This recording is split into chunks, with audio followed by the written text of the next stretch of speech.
नमस्कार दोस्तों, कृष्णाज एकेडमी के टेट मित्र में एक बार आपका फिर से स्वागत है। विगत वर्षों के क्वेश्चन की श्रृंखला का जो डिस्कशन चल रहा है उसमें देखते हैं आज का पहला क्वेश्चन क्या है। आज का पहला क्वेश्चन है वायुमंडल का प्रमुख स्तर जो पृथ्वी तल के नज़दीक है। ये क्वेश्चन हम कई बार डिस्कस कर चुके हैं, आप ही सोच के बताइए क्या आंसर होगा। समताप मंडल, क्षोभ मंडल, मध्यमंडल, आयन मंडल। तो इसका आंसर है क्षोभ मंडल। आपको पता है कि पृथ्वी को जो डायरेक्टली सराउंड करता है वो क्षोभ मंडल है। क्षोभ मंडल के बाद इसके ऊपर जो है वो क्या है, समताप मंडल है। उसके बाद मध्य मंडल है। मध्य मंडल के बाद क्या है, आयन मंडल है। और सबसे बाहर की तरफ यानी कि सबसे ऊपर वो क्या है, वो है बहिर्मंडल, एक्सोस्फीयर। तो इसका आंसर हमारा क्या है, क्षोभ मंडल। अगला क्वेश्चन देखते हैं। अगला क्वेश्चन है सरिस्का राष्ट्रीय उद्यान अवस्थित है, ये कहाँ है। तो देखें, गुजरात के बारे में हम पढ़ चुके हैं। गुजरात का फेमस था जिसको हमने डिस्कस किया था गिर नेशनल फॉरेस्ट, जिसमें कहा था शेर को संरक्षित किया गया। आसाम में हमने पढ़े थे दो, एक पढ़ा था काजीरंगा जिसमें आपसे कहा था कि एक सींग वाले गेंडे को जो है रखा गया है, और दूसरा आपको बताया था मानस। ये दोनों आसाम में है और मानस के अंदर स्पेशली हाथी को संरक्षित किया गया है। राजस्थान इसका आंसर है। तो राजस्थान को पहले डिस्कस कर लेते हैं आप। ये राजस्थान के अलवर जिले में है। इसकी स्थापना हुई थी 1958 में। ठीक है, ये इसका फाउंडेशन है, इसकी स्थापना का है। लेकिन 1979 में इसको इंक्लूड कर लिया गया था टाइगर प्रोजेक्ट में। तो नेम इंडिकेट कर रहा है, इसका क्या इंडिकेट कर रहा है बताएं, टाइगर। तो यहां टाइगर का संरक्षण किया जाता है। पश्चिम बंगाल से भी हमने अभी तक कोई डिस्कस नहीं किया था, हमारे किसी क्वेश्चन में नहीं आया, लेकिन आ सकता है। तो क्या है, पश्चिम बंगाल में दो आपको याद रखने हैं जो इंपॉर्टेंट हैं। एक है जिसको हम कहते हैं सुंदर वन नेशनल पार्क, और दूसरा हमारा है इसके अंदर जिसका जलदपारा नेशनल पार्क। ये दोनों जो हैं विभिन्न एग्जाम में पूछे गए हैं, तो यहां भी टेट में भी पूछे जाने की संभावना हो सकती है। तो ये याद रखेंगे कि पश्चिम बंगाल में सुंदरवन नेशनल पार्क और जलदपारा नेशनल पार्क है, और भी हैं लगभग 5 हैं। तो इसका आंसर क्या हो गया, राजस्थान। टिक कर लेते हैं जैसे कि आपको याद रहेगा, राजस्थान। नेक्स्ट आता है पारिस्थितिक तंत्र में ऊर्जा का प्रमुख स्रोत क्या है। ठीक है, मेन सोर्स क्या है। तो अब ये कह चुके हैं आपसे कि ऊर्जा का केवल एक ही मेन स्रोत है, और वो क्या है, सूर्य का प्रकाश। ठीक है, जो पूरा पारिस्थितिक तंत्र है उसमें जो ऊर्जा मिलती है उसका प्रमुख स्रोत क्या है, सूर्य का प्रकाश होता है, लाइट है। आपसे कहा था कि गहरे समुद्रों में हाइपोथर्मल बैंडविड्थ का सोर्स हो सकते हैं, लेकिन ये बहुत ही कम है। दूसरा देखें इसमें, अच्छा तो इसका आंसर पहले लगा लेते हैं। एटीपी के बारे में भी हम डिस्कस कर चुके हैं। एटीपी को हमने कहा था मेटाबॉलिक कॉइन, उपापचयक जगत का सिक्का, मेटाबॉलिक कॉइन, या इसी को कहते हैं मेटाबॉलिक करेंसी। मतलब सेल के अंदर जितनी भी मेटाबॉलिक प्रोसेस होती हैं उन सबको ऊर्जा प्रदान करने का काम कौन करता है, एटीपी करता है। तो उसका काम क्या है, कोशिका को ऊर्जा प्रदान करना, कोशिका को ऊर्जा प्रदान करना, ये इसका काम है। ओके, होता क्या है, क्वेश्चन में जो आपने पढ़ा है कि ग्लूकोज के ऑक्सीकरण से ऊर्जा निकलती है, उस ऊर्जा को एटीपी के रूप में संचित कर लिया जाता है, और वो फिर टाइम के हिसाब से जो भी इसकी रिक्वायरमेंट होती है उस प्रोसेस को एनर्जी प्रोवाइड करता है। नेक्स्ट इसमें है डीएनए और आरएनए। ये दो चीजें इसके अंदर है, डीएनए एंड आरएनए। ये दोनों क्या है, ये दोनों हैं न्यूक्लिक अम्ल। ये दोनों क्या है, न्यूक्लिक अम्ल। इसमें से डीएनए के बारे में स्पेशली आप कहेंगे ये कहलाता है आनुवांशिक पदार्थ, जेनेटिक मटेरियल जिसको आप कहते हो, इसी के सेगमेंट्स को हम जीन्स कहते हैं, और जो जीन है वो हमारे लक्षणों को कैरी करते हैं एक जनरेशन से दूसरी जनरेशन में। आरएनए भी एक प्रकार का न्यूक्लिक एसिड है जो कोशिकाओं में होने वाली समस्त मेटाबॉलिक प्रोसेस को नियंत्रित करने का कार्य करता है। अगला क्वेश्चन देखें। आर्सेनिक द्वारा जल प्रदूषण सर्वाधिक है। इसमें मध्य प्रदेश को छोड़कर बाकी सारे जो हैं जिले से प्रभावित हैं। भारत के राज्य, नॉट द जिले, भारत के 7 राज्य ऐसे हैं, ठीक है, 7 राज्य जिसमें आर्सेनिक का प्रकोप है, और वो उसमें सबसे ज्यादा है, और वो है पश्चिम बंगाल। पश्चिम बंगाल, हमारा आंसर भी यही है, पश्चिम बंगाल। इसके अलावा और कौन कौन से हैं? इसके अलावा बिहार है, ठीक है, बिहार है। इसके अलावा क्या है? इसके अलावा उत्तर प्रदेश के भी कुछ पार्ट हैं, जैसे स्पेशली बुंदेलखंड का जो रीजन है उत्तर प्रदेश आता है। उसके अलावा क्या आता है इसके अंदर? उसके अलावा झारखंड है, झारखंड से जुड़ा हुआ क्या है हमारा? आसाम है, मणिपुर है, छत्तीसगढ़ है,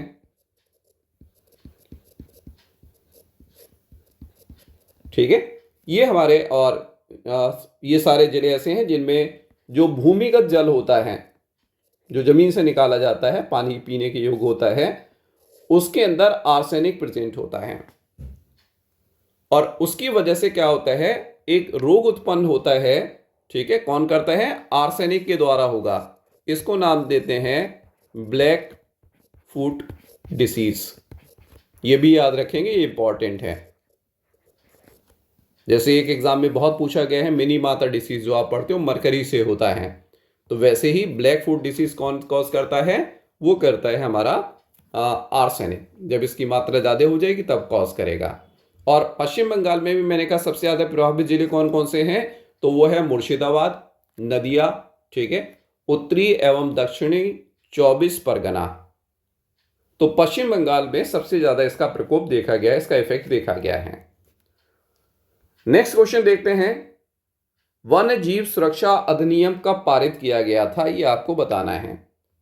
तो वन्य जीव सुरक्षा मतलब वाइल्ड लाइफ जिसको आप कहते हो, इसकी सुरक्षा के लिए जो पास किया गया वो था 1972 में।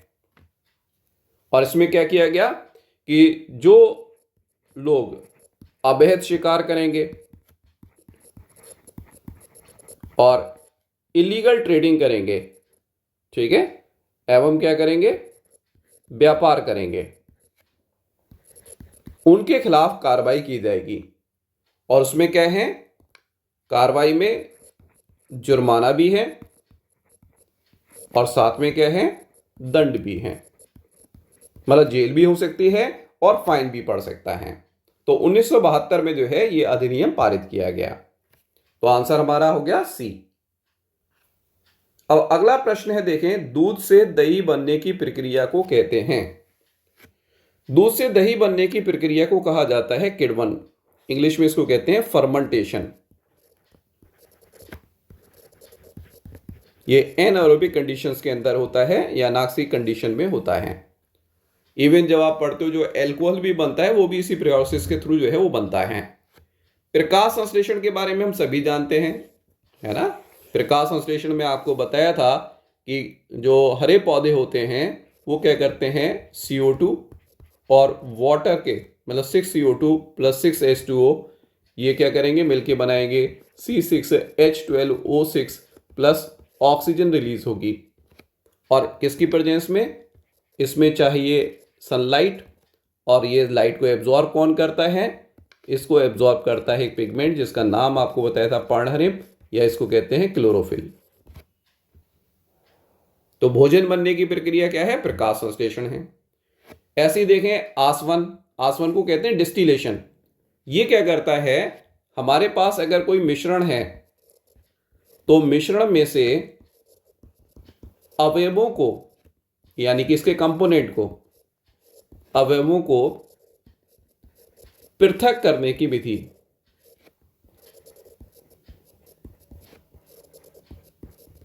इसमें जनरली देखा है कि अगर हम लिक्विड को मिक्स कर दें तो उनको अलग अलग कर सकते हैं। क्यों? क्योंकि हर एक का बॉइलिंग पॉइंट अलग अलग होता है, तो अलग अलग टेम्परेचर पर बॉयल करने पर इनसे अलग अलग फ्रैक्शन को या इनके अवयवों को अलग अलग किया जा सकता है। तो ये प्रक्रिया क्या कहलाती है? आसवन कहलाती है, डिस्टिलेशन कहलाती है। नेक्स्ट देखें स्टरलाइजेशन। इसको दो तरीके से यूज किया गया है, ये टर्म दो जगह पर आती है बायो में। एक होता है कि जैसे आपने पढ़ा है कि जो हमारे लैब के अंदर, ठीक है, चाहे वो पैथोलॉजी लैब हो या कॉलेज की लैब हो या कोई और इक्विपमेंट मेडिकल साइंस के अंदर हो, उनको स्लाइस किया जाता है। ठीक है, स्लाइस का मतलब इनको जीवाणु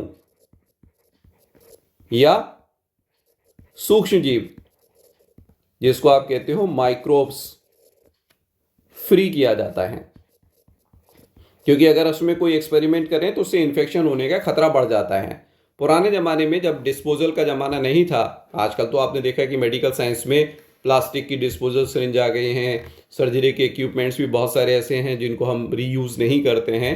लेकिन पुराने टाइम में जब इसको यूज़ किया जाता था, या लेबोरेटरी में आज भी जो ग्लासवेयर यूज़ किए जाते हैं, जो यूज़ एंड थ्रो वाले नहीं हैं, उनको स्लाइस किया जाता है, उनको स्टीम्ड किया जाता है। वे सब केमिकल्स वो क्या करते हैं? उनको स्लाइस कर देते हैं। दूसरा स्टरलाइजेशन का मतलब होता है बंध्याकरण। ठीक है, मतलब किसी भी फर्टाइल व्यक्ति को स्टेराइल बना देना। ठीक है, इसको स्टेराइल कराने का मतलब क्या है? उसकी प्रजनन क्षमता को समाप्त कर देना।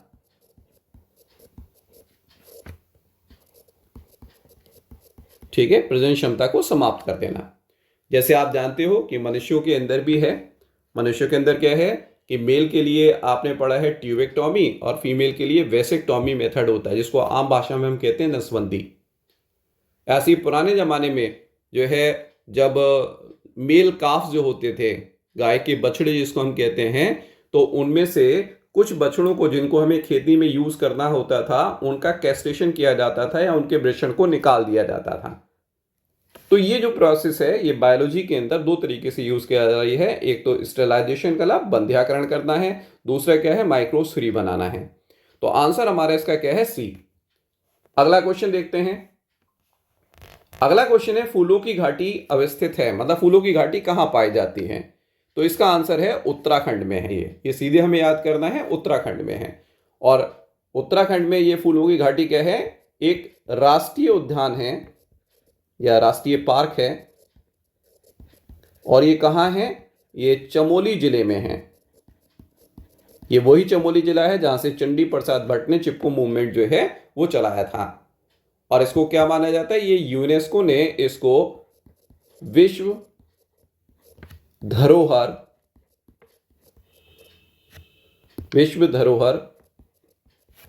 स्थल घोषित किया हुआ है। ठीक है, किसने? यूनेस्को ने। ये हेरिटेज पार्ट है और इसको संरक्षित किया जाता है। अगला क्वेश्चन देखें हम। अगला क्वेश्चन है, ये जूलॉजी से रिलेटेड है, मानव विज्ञान से रिलेटेड है, कि एक वयस्क मानव में या मनुष्य में कुल अस्थियों की संख्या कितनी होती है? तो एक वयस्क के अंदर तो इसकी संख्या है 206, लेकिन जो बच्चे होते हैं उसमें ये 300 होती हैं।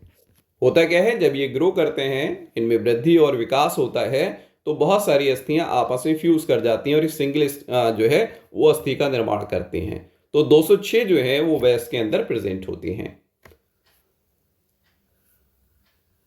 अगला आता है, ग्रीन पीस इंटरनेशनल का मुख्यालय कहां है?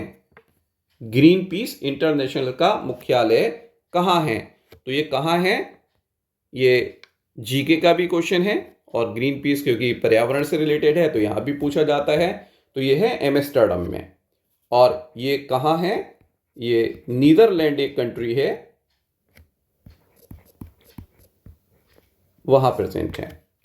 और इसका काम क्या है? ये एक स्वतंत्र वैश्विक मतलब ग्लोबल अभियानकारी संस्था है। ओके, इसका स्थापना जो है कब हुई? ग्रीन पीस इंटरनेशनल की 1971 में। और इसका उद्देश्य क्या है? इसका उद्देश्य यह है कि पर्सनली या ग्रुप के एफर्ट से, मतलब व्यक्तिगत और सामूहिक प्रयासों से पर्यावरण संरक्षण एवं विकास को प्रोत्साहन देना। तो ये जो है पर्यावरण से रिलेटेड जो है वो एक संस्था है जिसका नाम है ग्रीन पीस इंटरनेशनल। इसका मुख्यालय आपको बता दिया एम्स्टर्डम में है, जो कहाँ है, नीदरलैंड में है। नेक्स्ट देखते हैं जो आज का लास्ट क्वेश्चन भी होगा, और वो है प्रकाश संश्लेषण के प्रकाशीय चरण के दौरान किसका ऑक्सीकरण होता है और किसका अपचयन होता है। तो आप देखोगे प्रकाश संश्लेषण को अगर हम देखें तो प्रकाश संश्लेषण को